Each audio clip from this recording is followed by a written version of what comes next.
Hey you! Welcome back to Fake Swords. Real feelings! Yeah, it peaked. Nice. Okay. Thanks. That's how you Thanks. know. I've peaked in many ways, Jim. That's how you know the gods are listening. And welcome back to the state. This absolute state of the Empire. The state of it, boys. And this is the section where we bring you all the news and views and happenings from around this fair You want to know what's going on in the Empire? Ours. We're going to tell you. We're going to tell you, and we're going to tell you up until the most recent wins. I think they're still coming out, so we'll miss a bit. Yeah. But they'll be called breaking news. This one is mostly going to be shit that's happened throughout the year so far. So you're caught up on everything that's happening in the game. Now, a little disclaimer. This is going to be all publicly available knowledge that has been released in the winds. So there'll be no spoiling of stuff that should not be spoiled on internet channels. Yes, this is all basically just retelling of the Winds of Fortune and the Winds of War, and that get released. But we know that sometimes they can be quite lengthy and wordy and hard to digest, so we hope to give you all that news in bite-sized, exciting formats. Now, watch us fail at that endeavor. Right. First up, will I go first? Will you go first? You can go first, Jim. Go first? Okay. Just so you know, the Bay of Kazar is the south of this map. There'll be a 3D graphic maybe if I get around to it. Trouble in the Bay! Oh. We're still doing it. Oh yeah, obviously. Times are hard in the Bay of Kazar. The Brass Coast is going through difficult times and finds themselves caught between a shark and a charred place. No apologies.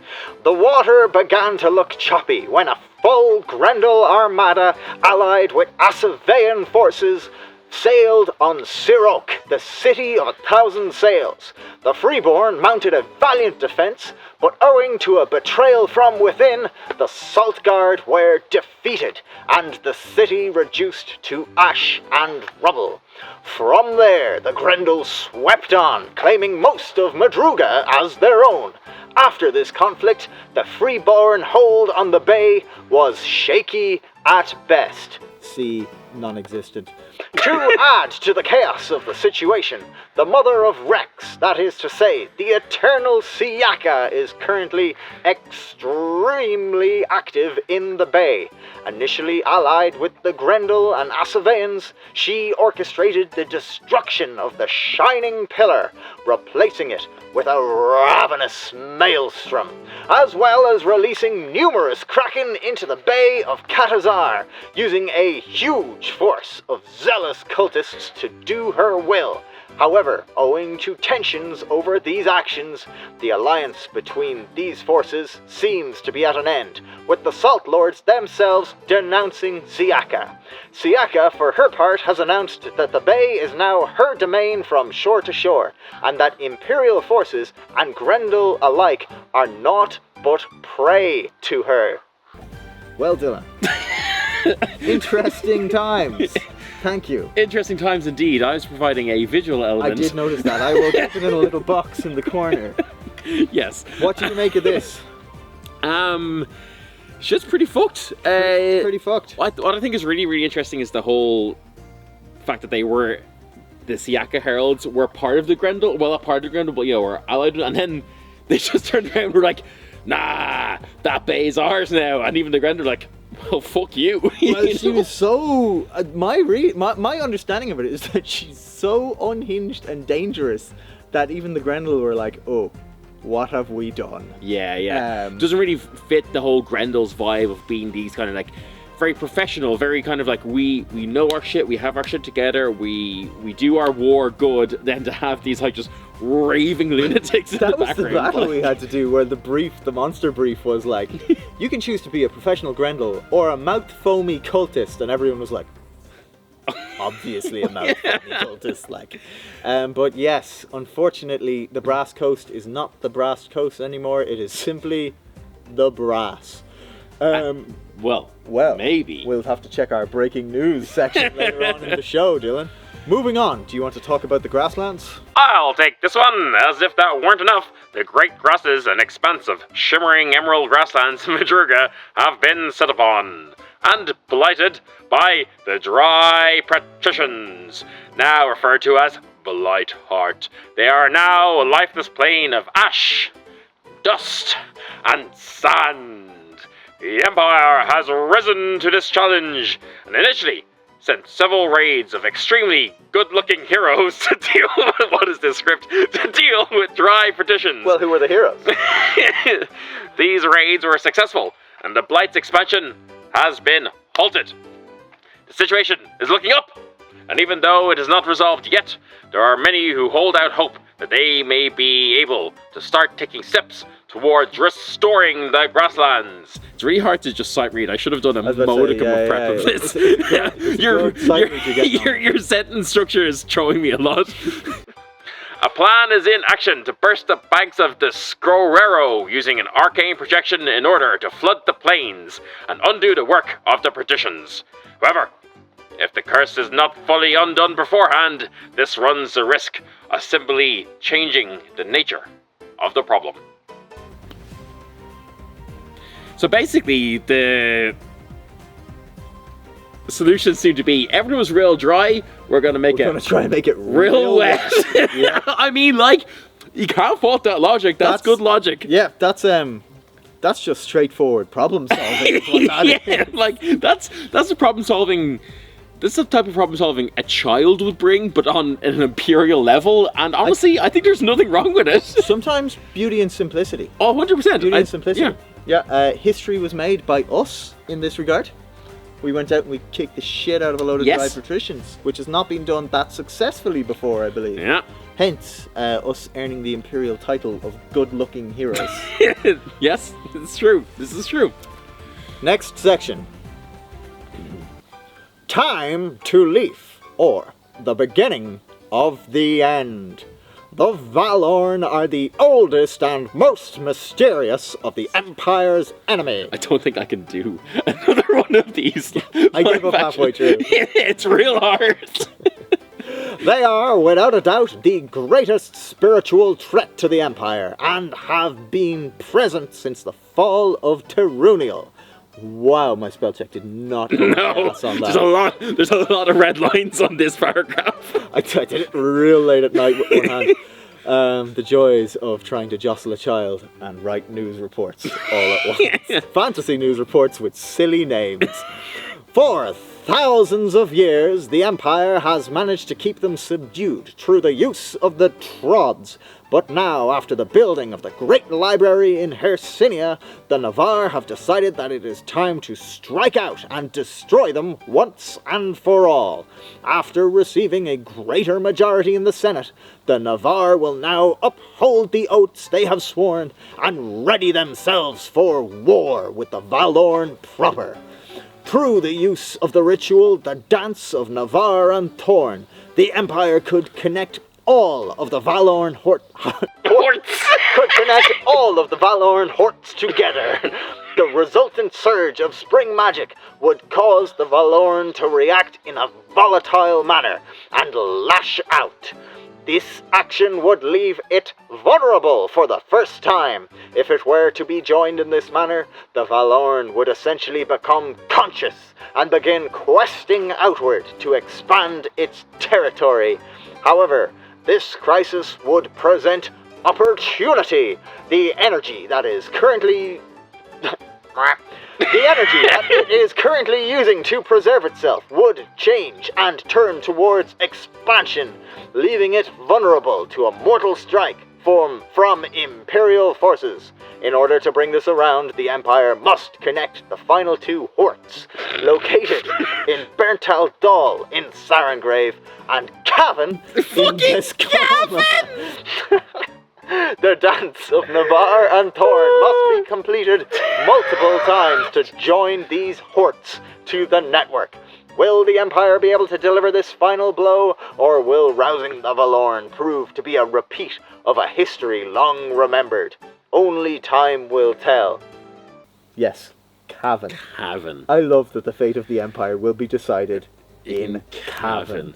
Just so all of our UK listeners and viewers understand Why that's so this.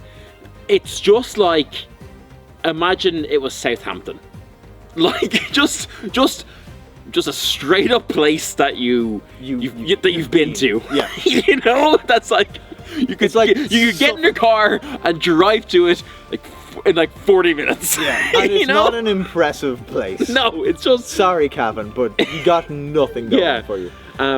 They have the Kingswood.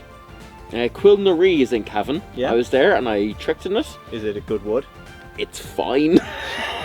There you go. Like, Did you see a Valorn Hort? I didn't see a Valorn horse. Yeah. No, sad. Yeah. I love that as Cavan. I just think this is one of the coolest story beats that we've been witness to. Yeah, it's such a, like, I love that it's kind of the sci-fi trope of like divert all your power to shields, to thrusters, and you're forcing an enemy starship to flee, but because they're fleeing and all of their power is in escape, none of their power is in defense, and that's when you can strike. And it's just, it's cool. It's very cool. I like it as in like greater strokes, like what it means for the Empire as well. I've heard a few people now say, and don't get me wrong, I don't think those people were qualified to say this, but word has it that PD has said a few times that like just massive disclaimer of this is all conjecture now. But this is biased conjecture. That where this particular storyline to complete, it would signal the next phase of Empire. Oh yes, yeah. Whatever that means. I don't know what that means. That the game has like broad strokes story changes, I guess. But a little bit of history. The Valorn is the oldest enemy and is an enemy like holdover from the fall of Tunan, which was the empire on this continent before the empire we all know. Yeah, so it's a really, really cool. Yeah, it's just a cool development. I'm really interested to see what that means, if this goes ahead, what it means for the Navar, because this has obviously been such a integral part of their identity. Completely. You know? Yeah, completely. And like, what way do the Trods change? What way does the landscape of the Empire as a whole change? It's a very, very interesting bit of plot. And it's very exciting, and I'd love to kind of know more about it, and I can't wait to see how it all develops. Real feelings. That is a bit from the part a bit of footage that we cut out and you won't get. However, on the other side of the Empire, disaster has struck. The Druj, fresh from their defeat in the Barrens, have turned their gaze southward and struck into the territory of Tunan. No, stop with the Irish. They swept through it, employing, as is usual for the Druze, savagery, and cruelty. They have taken East Ring and the East Ashes and destroyed the Holt of the Oak, leaving the Navar in control of Peakedge Song, Upper Tarn Valley, and Lower Tarn Valley. This does not mean, however, that the Druj now control Tunan, as the Valorn currently infest Sweetglade and Greenheart, meaning that the territory is now uncontested. I believe that should be read as contested. Perhaps. Uncontrolled or contested is probably what I was trying to say at 3 in the morning. Take your pick as to which one of those you'd like me to say. The Druj then use their mastery over spring magic to cast the curse Rivers of Life over the territory. This curse soaks the territory in healing magic and effectively halves the casualties and armies in it. It does, however, run the far more serious risk of energizing the Valorn in the region. If the Empire wishes to undo this, the opposing curse, Rivers Run Red, must be employed, which is unlikely as the ritual is currently interdicted by Conclave. Further to this, the Druj brought a Cephal's Cauldron to the region, and in the Empire's effort to prevent them from employing it, the cauldron was spilled, causing the Tarn Valley to become poisoned. It's such a fun voice to do. It's so fun to do, but you are the only one enjoying it. It's like it has been a leech on our nation's energy for 3 decades now, and you need to stop. Oh, Sweet fucking Jesus. Also, Decimus, have you been enjoying the gifts I've been sending you in Pokemon Go? You may have noticed a theme. What? So let's talk about that. Okay. The Druge are back. The Druge are back. I was not expecting them back soon at all. I think it's clever from PD to bring them back but not have them fight Dawn, because basically it gives everyone a fresh bit of game where we get to play the Druge for a bit, which we've never got to do because we're always fighting them. Yeah. And they get to fight the Druge, which is a really interesting experience. Yeah, true. So yeah, I think it's good to bring them back but point them at someone else for a while, so everyone gets fresh. What I think has been really interesting with it as well over the past like 2 summits has been the fact that we've had like a few different battle opportunities, and we've had to basically choose a faction to not fight on the battle. So that you're getting to kind of see, you know, because we haven't had the Grendel in so long, that you're now having to choose between the Druge, the Jotun, and the Grendel is really interesting from like a game design and gameplay perspective. 100%. I'm loving it. It has been nightmarish putting together monster kit, because I was like, this is the year. I was like, this is the year of good monster kit. That's been a bit of a pain. And I bought all this lovely orc kit, and I just keep having to buy different colours for it. Well, not buy. I'm tearing up curtains and shit, so it's not the end of the world. But it means I'm having to pack. Yeah, for you people at home, let us know in the comments how you're kind of managing having 3 different potential monster kits. And if you have any smart ways, because obviously we have to pack very light and efficiently, having to get planes and stuff. So if you have any like smart ideas of how we can, you know, have like good base layers that can be easily adapted for all 3, let us know. That would be helpful. The way I've been doing it is I just have my basic orc kit, and then I have like a purple hood if I'm Grendel, a green robe if I'm Druge, and like a red sash if I'm Jotun. But like, you know me, I just want to keep adding like key bits to the kit. Monster kit is definitely the next thing I need to really work on, but that's a problem for 8 months from now. Another time. Yeah. Okay. Next up, a great group. With things being as tumultuous as they are in the East, groups like the Great Forest Orcs, or GFOs, are seeing sweeping changes to their way of life and must begin to adopt separate changes or risk destruction. Their base of operations is in Tunan. No, there's so much going on there. There's a lot going on there, yeah. Where they operated under a peace treaty with the Empire. However, with the incursion of the Druge, they have turned more closely to their Navari allies. They work in Navari weirwood groves, work the Trods, and have taken reciprocal oaths with the Navar to treat each other as if they were their own. While at this point they are still foreigners, their ties with the Empire are ever tightening. Is there any update on that? Because I know the Great Forest Orcs were in Anvil at like the last event, right? They often have representation there, I believe. Yeah, they're like closer and closer and closer with Navar.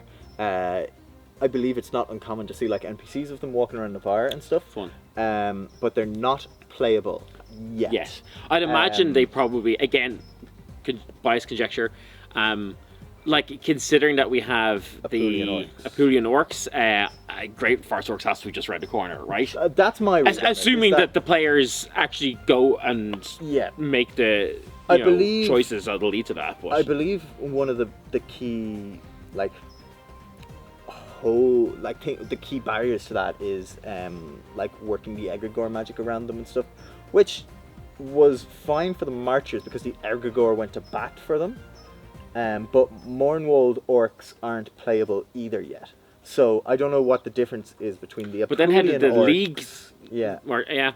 But I mean, I'm sure they Imperial figured Orcs, it out, yeah. like have an egregore. So I'm sure there's a way to work it. But that seems to be the hurdle. Maybe correct me if I'm wrong, but from what I've heard, that's the hurdle.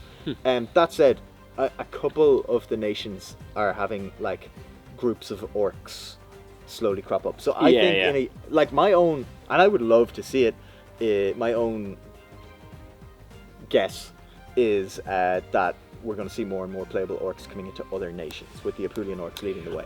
That makes sense. It has to be. Which will be very funny because the Great Forest Orcs hate Dawn. hate Dawn with a passion. Oh of yeah, we did a bridle. lot of fucking around there. We did a lot of the crimes there. Technically, they weren't crimes. Yeah, Technically. exactly. But yeah, okay, well, Yeah, marching ever on. marching ever on. The situation on the west side of the Empire is, as always, murky. The Marchers have successfully driven Matilda Fisher from Bregasland and put down her rebellion. We got to see her be We executed. did. Well done, Amber Lane Black. Very, very, Contain yourself, Jim. very, very good execution. It was a cinematic moment. All right, stop. We only got to see it over the shoulders of other people, but it was a good She fled in execution. Tromsø, into Tromsø, where she was captured and brought back to Anvil to face Imperial justice at the hands of the General Amber Lane Black. Big fan. Bregasland is far from stable now, however, as there is still fighting with the Jotun in Graven Rock and Sarcombe in Mournhold. The Jotun forces have used this opportunity to erect a magical fort in Graven Rock, which would hold sway for a year. Which is a good amount of time I mean, yeah, for an erection of a fortress. if your erection lasts for a year, go see a If your doctor fortress or a lasts magician. for over a year. Very good. Further to this, an Assavean fleet is reported to be approaching Mead. More on that later. In the midst of this turmoil, the Marcher armies are now oath-sworn to protect the regions they are assigned to, and the populations of those regions will be giving them support. Also more on this later. A big moment for the Marches came through the addition of the Mournwold Orcs. Yeah, I always have trouble pronouncing that. Yeah, who have joined the nation proper. These orcs situated in Mournwold are comprised of former thralls to the Jotun. They are almost entirely farmers and pacifists, and will rarely engage in any combat. There's been some tension between the Marches and Urizen, however, with both nations levelling curses on each other to the dismay of all. These tensions have since ceased, however, with the outreach happening from both sides. The Urizeni have sent delegates to the Marches to help tend their farms, and the Marchers have sent theologists to talk with the Urizeni. And I double-checked that. That's not backwards. The Urizeni are helping the Marchers with their farms, and the Marchers are sending theologists. I mean, I think that's a nice, It's cool. like, actual outreach, because it's Yeah. like, you know what? Like, I can't imagine it's done in a way of like, oh no, you need our help for that. No, it's more it's like, gotta be like, this here's is your a little- thing, here's we're some gonna of- help you with your thing, and then, right, yeah, and that's your thing, we're gonna help you with your thing. I think there's a lot And- of like, here's a little bit of spice, of our spice to add to your recipe kind yeah, of thing. yeah. You know, which is cool. Yeah, it is considering cool. both nations are just having the shit kicked out of them at the moment. Yep. So, yeah. On that note, rebellion simmers. Wait, we're doing it in regular voices now. Thank fuck. Well, I did it, because that's my third voice, so you've, Oh, okay. but this is also, it's only I your gotta fourth do a voice. different voice. You now. do it once. Well, I've been doing the same voice, but if we're changing voices, it Well, would only be. I think the people would like you to do a different voice. Right, bruv. Urizen itself has seen some cooling attentions, yeah? The Spiral Rebellion is winding down after a decision by the Senate itself to recognise the Silver Flame as foreigners. This comes alongside a mandate, yeah, that urges Urizeni citizens to support and bolster the growth of Apulian in any way they can. Right, that was also a striking development that saw the Urizeni Assembly refute the actions of, Suleimani e Terzail. This decision has led to the shattering of the Sword Scholars, who are no longer Oh an shit, that's a big organization deal? in the Empire. Holy shit! Those who choose to follow Suleiman still are now calling themselves disciples of Suleiman and acting under excommunication. And those who renounce their ways, are still part of Urizeni society. There is a mandate that, if passed, will see them become questers, putting the story of the Sword Scholars to an end, and giving way to new traditions and opportunities in Urizen. So, that thing with the Sword Scholars is real big. because players who were Sword Scholars Yeah. will be able to remain as so, either in excommunication or as part of these And what questers. does excommunication mean? Like from I don't know from a gameplay point of view. Okay. But like from like a lore point of view, exactly like it would mean in real life. like excommunication from like the synod, like from the Church of the Way, From the essentially. Synod, yeah, and I don't know about from the Empire proper, but I have to assume they're because fucking- those things are hand they're in hand, intertwined, like, yeah. you know. Wild. Anybody who wants to go down that path now can no longer choose Sword Scholar as a new player. They choose Quester, I believe, if that storyline gets across the line. Wow. Yeah, really big development there. That's huge. Like that's a very big core change to a nation. to a nation, and like yeah. that would be like saying like questing knights in Dawn Gone. aren't a thing anymore. Yeah. Actually, you should be a noble, and to be a questing knight and Just get bored. betray your house is against loyalty. Therefore, you should like Yeah. 100%. wild. Yeah. Insane. And there's a few storylines where I could see sweeping changes. Like obviously Navar looking down the barrel of something like that. Yeah. You know, something probably of a greater scale than that. But yeah, wild. Very cool. Dawn. God, I will wish I knew not- anything about Urizen, to be honest.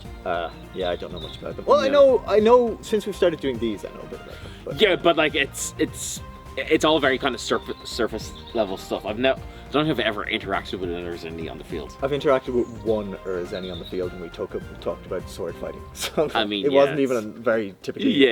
Urzeni conversation. I'm just going to reset the camera. Right, next thing there now, yeah? The city of Pulian is growing in strength since being brought back into the Empire. While nowhere near as large or as prevalent as the other great cities, it is on the right path. With the offer from Urizen to bolster the city's growth is going from strength. To strength. Yes, No, I forgot you only... the second to strength. It's harder to read them when you're focusing on a new voice, isn't it? With their addition of this city to the Empire, the Apulian Orcs have joined the League proper. You love proper as a word. These. It's the correct phrase. I also like using there. And are now considered to be Imperial citizens. Wicked. Meaning, OC, that you can play one. Huzzah! The city itself faces numerous complications from the Black Plateau to its north, with concerns that the Grendel plan to weaponize it against the city. However, the Apulian Orcs do not believe that they have the means.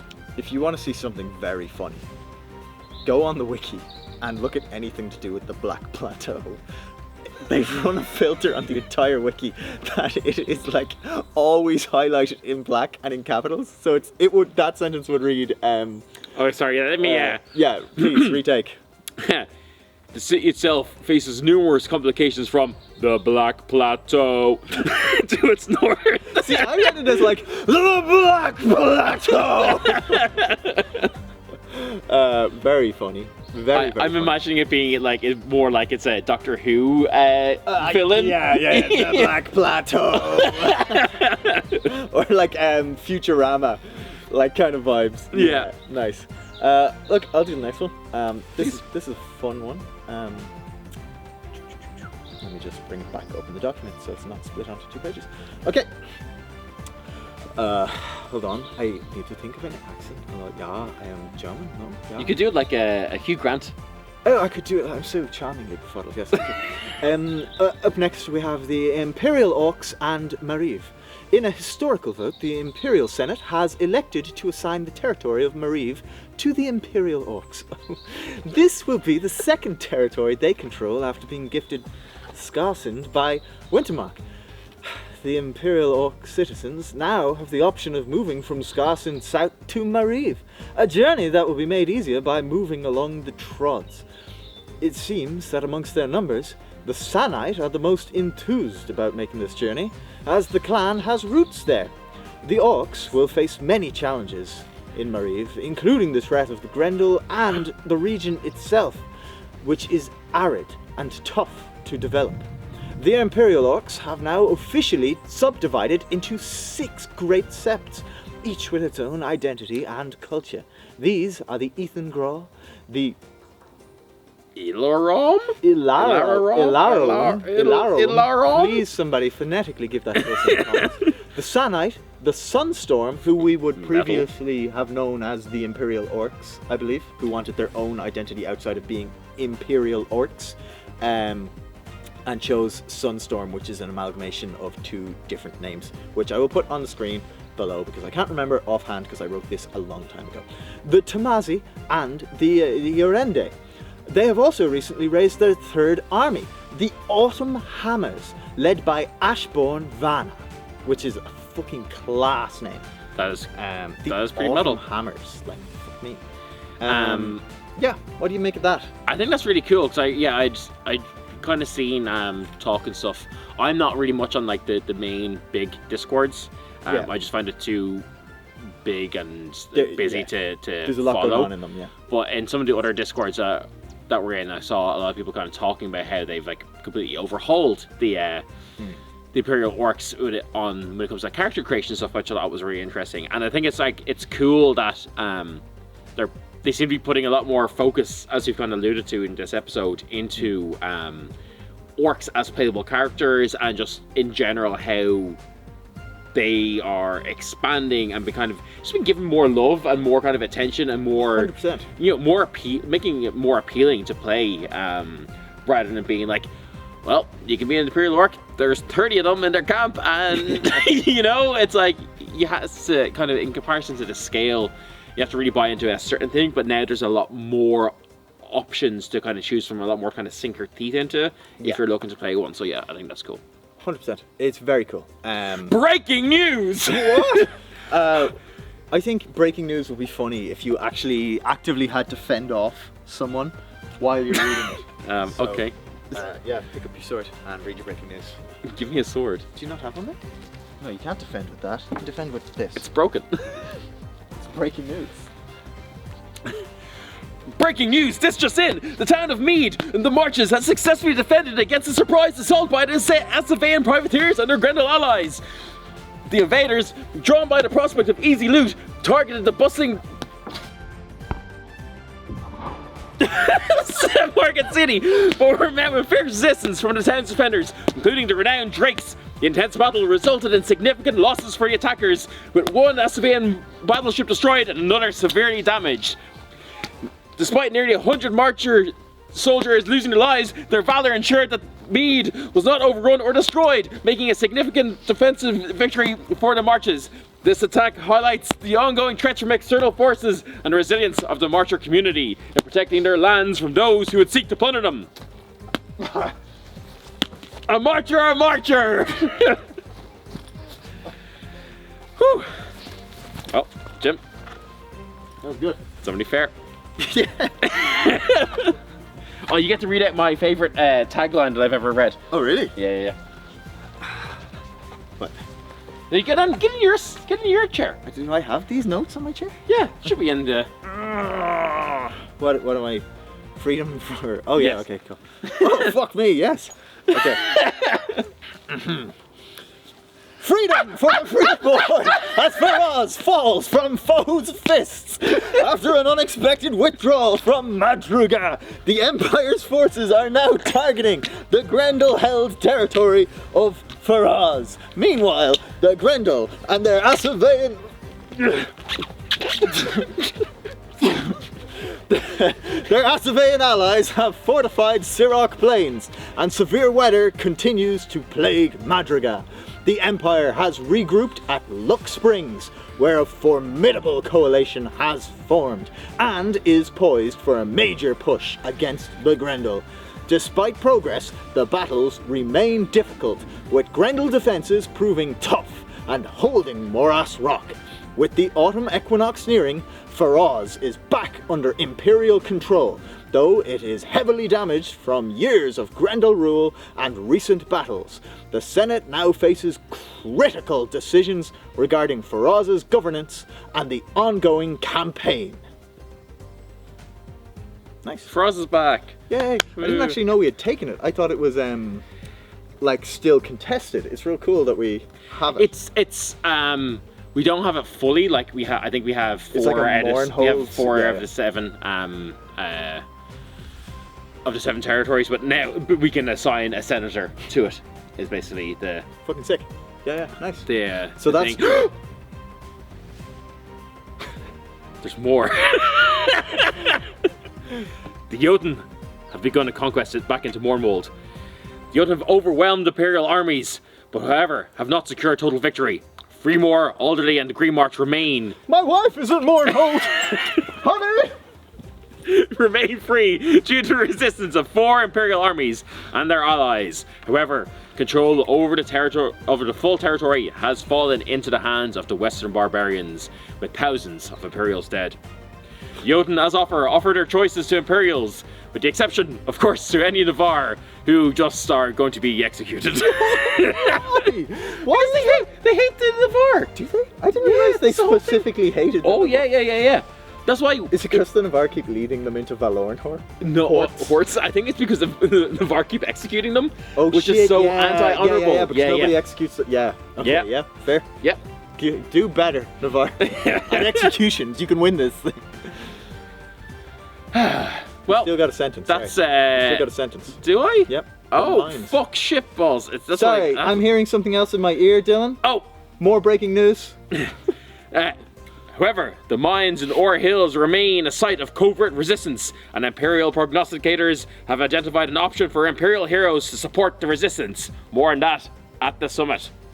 Very good. And that's all we have time for, actually, Jim. No, we have one more. That was a perfect segue for you to be like, actually, no, there's not. We have one more. Outbreaks of ducks. Plastic ducks in the Empire. No, I'm only joking. That is all we have time for. No! Get back on the bit! Druge fuckery in Tunan. I'm finding out just now in my ear that recently the Druge have sprung back into action, enacting their vile practices in the region of Tunan, which we knew. But now they have been pushed back by Imperial forces. However, as with all things Druge, progress is not as straightforward as it seems. As we know, the region of the Lower Valley has been poisoned due to a nasty cauldron being spilled. So nasty. While the region of Eastring is, am I getting that right? It's just straight up haunted, Jim. Haunted. It is haunted. There's ghosts. Woo! Those steadings where the Druge committed their most terrible crimes against the Navar people are particularly haunted.